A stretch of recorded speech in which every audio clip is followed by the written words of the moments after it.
கர்த்தருடைய பரிசுத்த நாமத்தை ஸ்தோத்திரம் உண்டாதாக. நம்ம உபாகமம் 26 அதிகாரம் நெட் பார்த்துருக்கோம். எனக்கு 27வது அதிகாரத்தில் பார்க்குறோம். 27வது அதிகாரம் என்னன்னா, மோசே வந்து இஸ்ரேல் மூப்பர் கூட இருக்கிறார். இப்போ இஸ்ரேல் மூப்பர் கூட இருக்கும்போது என்ன சொல்றாருன்னா, ஜனங்களை நோக்கி அவர் சொல்றாரு,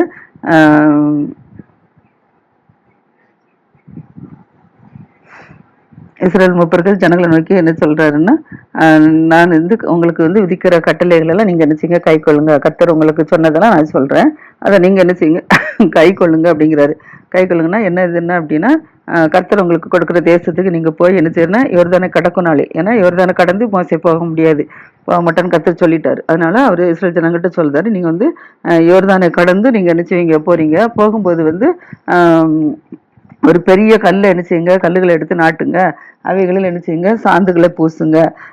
அதுல வந்து உங்கள் பிதாக்களின் தேவனா கர்த்தர் உங்களுக்கு சொன்னபடி உங்களுக்கு கொடுக்குற பாலும் தேவனை ஓடுற தேசத்துல நீங்க பிரவேசிக்கும் போது அதை கடந்து போன பின்பு நீங்க என்ன செய்யுங்கன்னா, முதல்ல வந்து யோர்தான் கடக்குனால பெரிய கல்லை எடுக்கணும், எடுத்து அதில் சாந்து பூசணும்.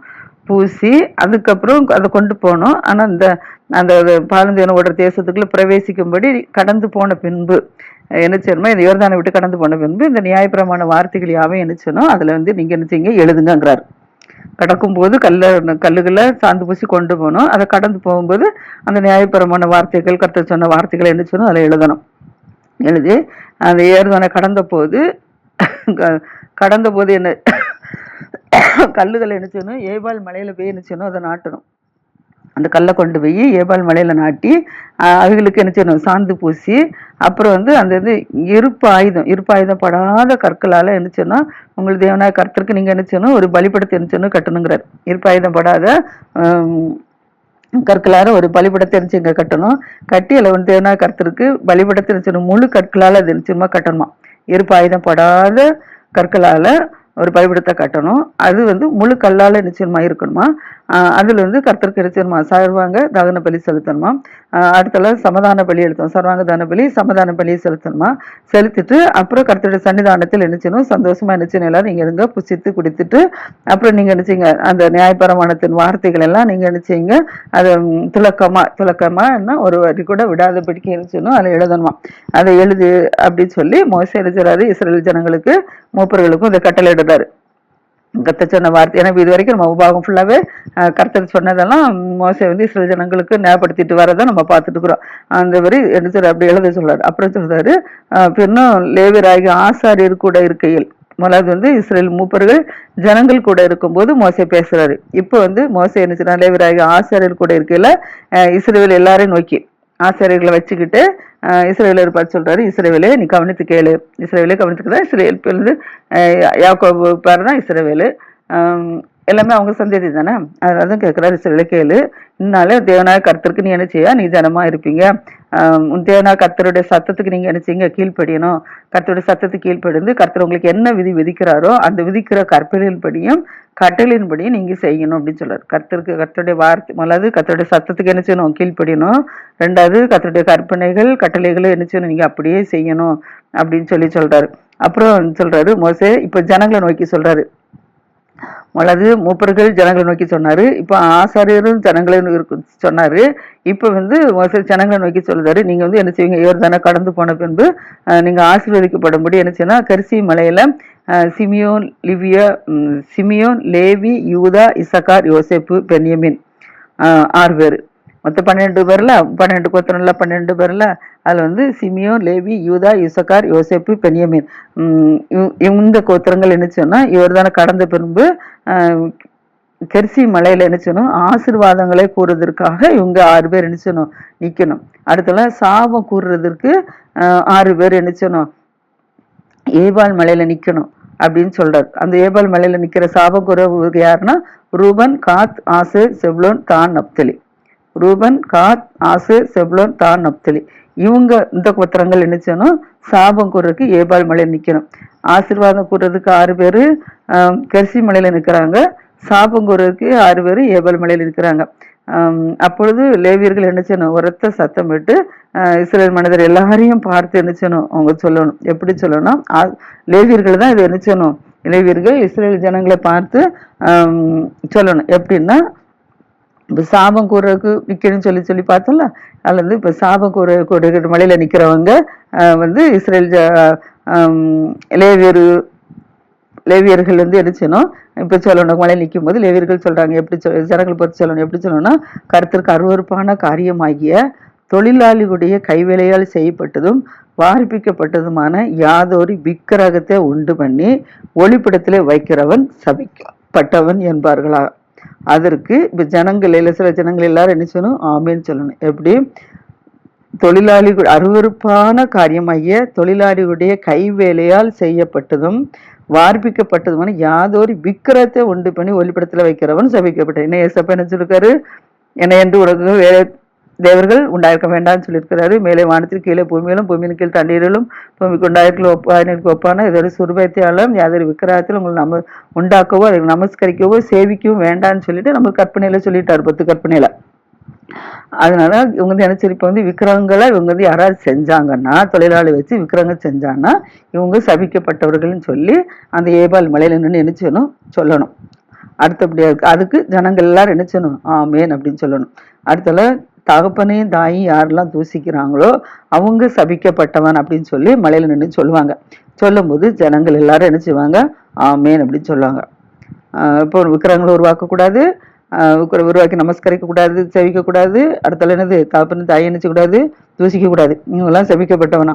அடுத்தல பிறனுடைய எல்லைக்குரிய ஒற்றி போடுறவன் சபிக்கப்பட்டவன் என்பார்களாம். அப்ப ஜனங்கள் எல்லாரும் ஆமேன் என்பாங்களாம். பிறனுடைய எல்லைக்குரியனா ஏற்கான இடங்கள் இருக்குன்னு வச்சுக்கிட்டோமா, வீடுக்கோ இல்லை எந்த சொத்துக்களத்துல இருந்தாலும் அந்த அனைவரும் அந்த எல்லைக்குறியை போட்டு வச்சிருப்பாங்க. இந்த கல் ஒரு வெள்ளை கல்லை கொண்டு என்ன செஞ்சுருப்பாங்க, ஊனி வச்சுருப்பாங்க.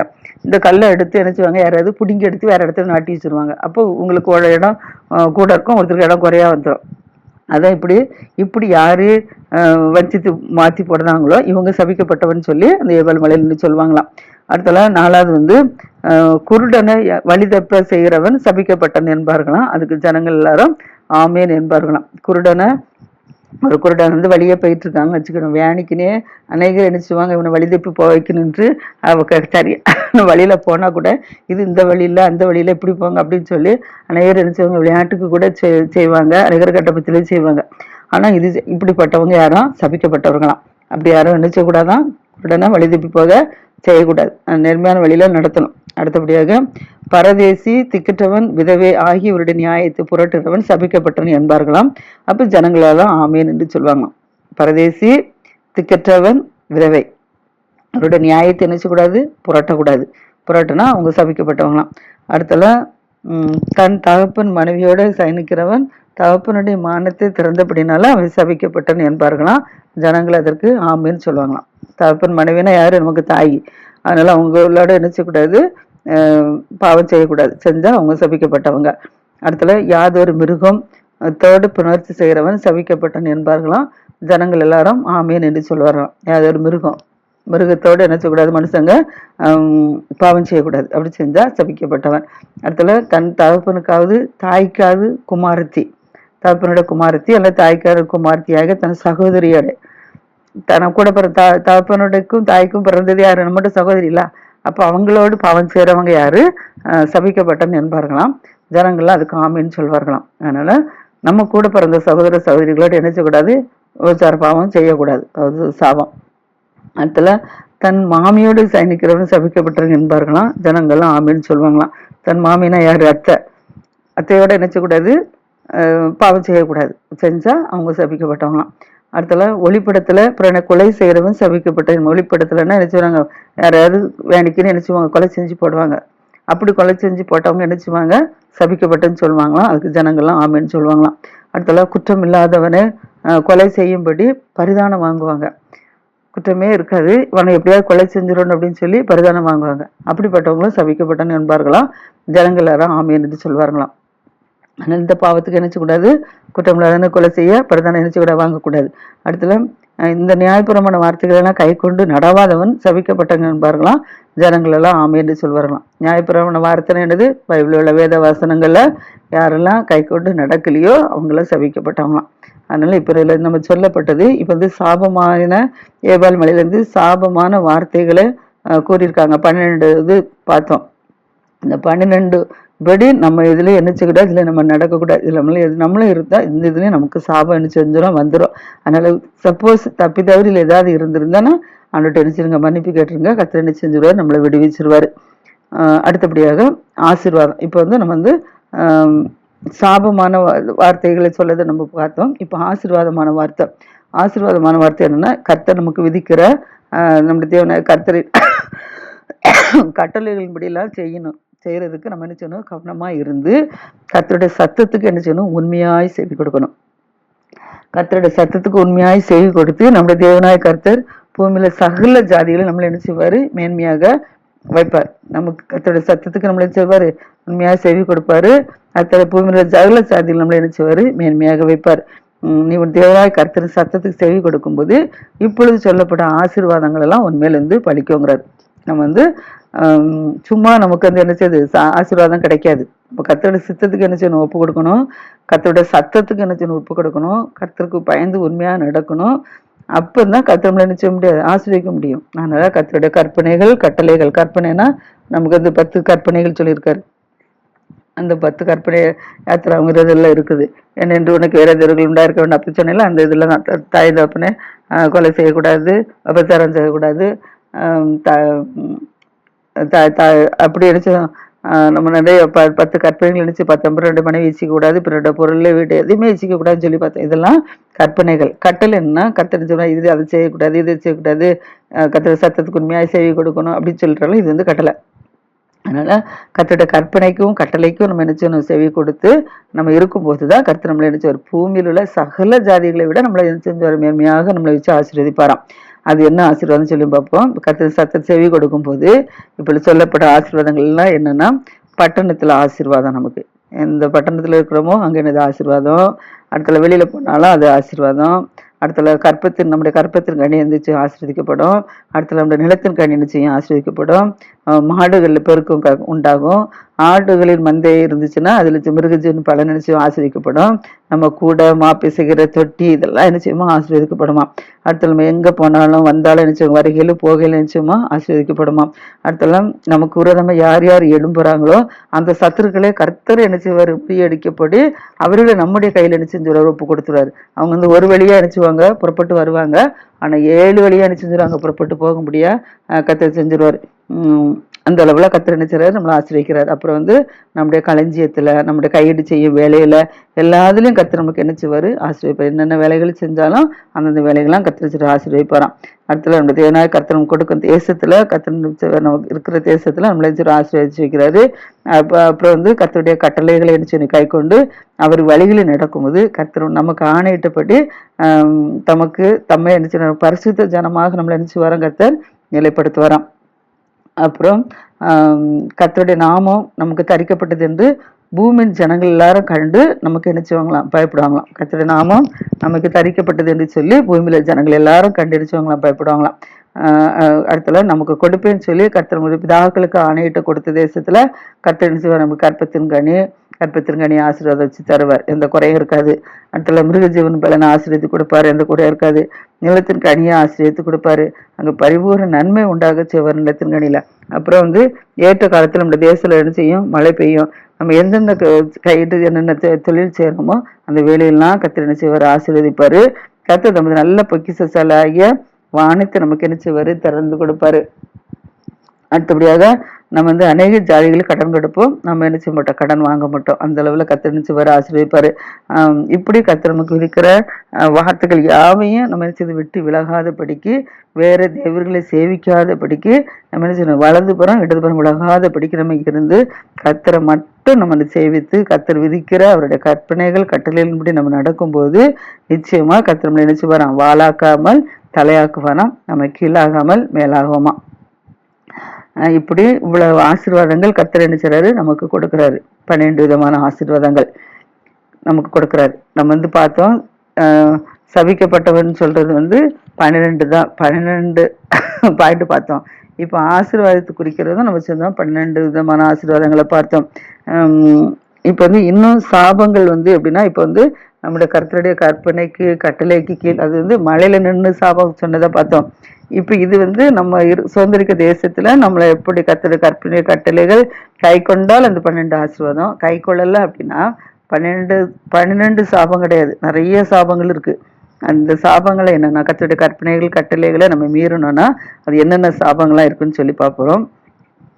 அது வந்து பட்டணத்துல சபிக்கப்பட்டு போயிருப்போமா, வெளியில சபிக்கப்பட்டு இருப்போமா, நம்முடைய கூட மாப்பி செய்கிற தொட்டி எல்லாம் என்ன செய்யறோம், சபிக்கப்பட்டு போயிருக்குமா.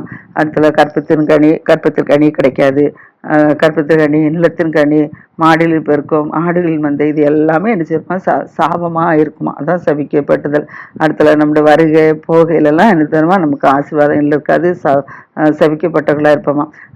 அடுத்தது கர்த்தரை விட்டு விலகி எந்தெந்த துர்க்கிரைகளை செய்யறோமோ அந்தந்த துர்க்கிரைகளை செய்ய மட்டும் கர்த்தரை செய்யறது சாபத்தையும் சஞ்சலத்தையும் கேட்டையும் கர்த்தர் நினைச்சு வர நமக்கு வர பண்ணுவாராம். அப்புறம் நம்ம சந்திக்க தேசத்துல கர்த்தர் நினைச்சு நம்மளை நிர்மூலமாக்க மட்டும் கொள்ளை நோயை நம்மளை நினைச்சு வர பிடித்து கொள்ள பண்ணுவாராம். அதுல ஊளை, காய்ச்சல், உஷ்ணம், எரிபந்தம், வறட்சி, கருக்காய், விஷப்பண்ணி, இப்படிப்பட்ட நோய்களினால நினைச்சு வர பாதிப்பாராம். நம்ம அழிய மட்டும் அந்த சாபம் நம்மளை நினைச்சோம்னா அந்த வியாதி நம்மளை பின்தொடர்ந்து வருமா. அடுத்தல நம்மளோட தலைக்கு மேலெல்லாம் வானம் நினைச்சோமா வெண்கலமா இருக்குமா, நமக்கு கீழே பூமி நினைச்சுமா இரும்பா இருக்குமா. அடுத்தது நம்முடைய தேசத்து மலையை கர்த்தர் நினைச்சுவாரு புழுதியும் மண்ணுமாக நினைச்சு வரான் பெய்ய பண்ணுவாராம். தேசத்து மலை வந்து புழுதியும் மண்ணுமாக பெய்ய பண்ணுவாராம். நம்முடைய அழியும் மட்டும் கர்த்தர் நினைச்ச மாட்டாராம், வானத்தின் பலகனை திறந்து கொடுக்க மாட்டாராம். நம்முடைய சத்துருக்கள் நினைச்சவங்க நம்மளை முறியடிக்கும்படி அவங்களுக்கு வர செஞ்சிருவாராம். ஒரு வழியா அவர்களுக்கு எதிராக புறப்படுவான், ஆனா 7 வழியா அவர்களுக்கு முன்பாக நம்ம நினைச்சோம் ஓடி போவோமா. பூமியில எல்லா ராஜ்யங்களும் நம்ம நினைச்சோம் சிதறண்டு போயிடுவோமா. அடுத்தபடியாக நம்முடைய பிணம் வந்து என்ன செய்யுது, ஆகாயத்து பறவைகளுக்கும் பூமி மிருகங்களுக்கு என்ன செஞ்சிருமா, இரையாகுமா. அந்த பிணத்தை வந்து விரட்டதுக்கு கூட யாருமே இருக்க மாட்டாங்களாம். அப்புறம் வந்து நம்ம குணமாகாதபடி கர்த்தர் நினைச்சு வரான், எகிப்தின் எரிபந்தமான பற்கள் குணமாகாதபடி எகிப்தின் பருக்கள், அடுத்தல மூல வியாதி, அடுத்தல சொறி, அடுத்தல சிறங்கு, இதனால என்ன செஞ்சு வரான், குணமாகாதபடிக்கு எகிப்தில் உள்ள எகிப்துக்கு 10 விதமான வாதைகள் கொடுத்தாருல, அதேபடி அந்த பற்கள்னா புண்ணு செஞ்சுட்டே இருக்கணும் தான். மூலவியாதி, சொறி, சிறங்கு, இதெல்லாம் நினைச்சு பாதிப்பாராம். கர்த்தர் நம்மள நினைச்ச புத்தி மயக்கத்திலும் குருட்டாட்டம் மன திகைப்பினால செஞ்சிருவாராம், பாதிச்சிருவாராம். குருடன் எப்படி அந்த காலத்தில் தடவி திரிகிறானோ அதே போல பட்ட பகலில கூட நிச்சயமா தடவி திரிவாங்களாம். கர்த்தருடைய வழிகளில் ஒன்றுமே நிச்சயம் வாய்க்காது, என்னென்ன செஞ்சாலும் ஒண்ணுமே நிச்சயம் வாய்க்காதான். நமக்கு உதவி செய்ய கூட யாரும் நினைச்ச மாட்டாலும் வர மாட்டாங்களாம். அவங்க வந்து ஒடுக்கப்பட்டவனும் பறி கொடுத்தவனுமா நினைச்சலாம் இருப்பாங்களாம். அடுத்தல ஒரு பெண்ணை வந்து நியமிப்பாங்க, பெண்ணை திருமணத்துக்கு நியமிச்சாலும் வேறொரு என்ன செஞ்சிடும், அவனோட வந்து பாவம் செய்ய ஆரம்பிச்சிடானா. வீட்டை கட்டுவாங்கன்னா வீட்டை கட்டி வீட்டுல குடியிருக்காதபடிக்கு வேற ஒருத்தர் வந்து அந்த வீட்டுல இருந்து நினைச்சவங்களாம் குடியிருப்பாங்களாம். திராட்சை தோட்டத்துல நட்டாலும் அது பலன் நமக்கு அனுபவிக்காதபடி வேறவங்க நினைச்சுவாங்க அதை அனுபவிப்பாங்களாம். அடுத்த மாடுகள் நம்ம கண்களுக்கு முன்பாக நிச்சயமா அடிக்கப்படுமாம். அதுல ஒன்றுமே நினைச்ச முடியாது, புசிக்க முடியாது. மாடுகள் நம்ம கண்களுக்கு முன்பாக அடிக்கப்படும், ஆனால் நமக்கு நினைச்சிட்டு புசிக்க முடியாது. அடுத்தது கழுதை நினைச்சுவாங்க நமக்கு முன்பாக கொள்ளையிட்டு கொண்டு போயிடுவாங்களாம், அது திரும்ப ஆகப்படாதான். ஆடுகள் சத்துருகளுக்கு நினைச்சுமா கொடுக்கப்படுமா, ஆனா விடுவிப்பார் அது ஒருத்தருமே இல்லாதபடிக்க இருக்குமா. அடுத்து நம்ம குமாரர் நம்ம குமார்த்திகளை அந்நிய ஜனங்களுக்கு என்ன செய்வாங்களாம், ஒப்பு கொடுப்பாங்களாம்.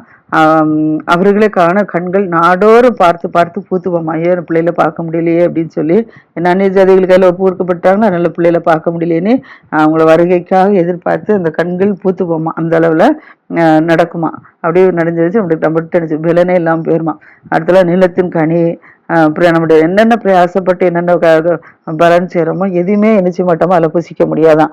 சகல நாளும் ஒடுக்கப்பட்டு நொறுக்கப்பட்டு தான் இருக்குமா. அடுத்தல நம்முடைய கண்கள் காணும் காரியங்களில் நினைச்சுமா மதிமயங்கி போயிருமா. இந்த காரியம் செஞ்சா நல்லா இருக்குமா, அந்த காரியம் செஞ்சா மதிமயங்கி போவோம், நமக்கு எதுவுமே பலிக்காது. அடுத்தல நம்முடைய உள்ளங்கால் தொடங்கி உச்சந்தலை மட்டும் குணமாக்காதபடிக்கு கர்த்தர் நினைச்சுவார் முழங்கால்ல தொடையில கொடிய எரிபந்தமான பருக்களை வாதிப்பாராம். முழங்கால் தொடங்கி முழங்கால் வரைக்கும் என்ன, முழங்கால் தொடங்கி உச்சந்தலை மட்டும் குணமாது, முழங்கால் அந்த உச்சந்தலையிலிருந்து முழங்கால் வரைக்கும் வியாதியை உருவாக்கி அது நினைச்சு வருவதான் சுகமே ஆகாதான். முழங்காலும் தொடையிலும் கொடிய எரிபந்தமான பற்கள் நிச்சயமா வருமா.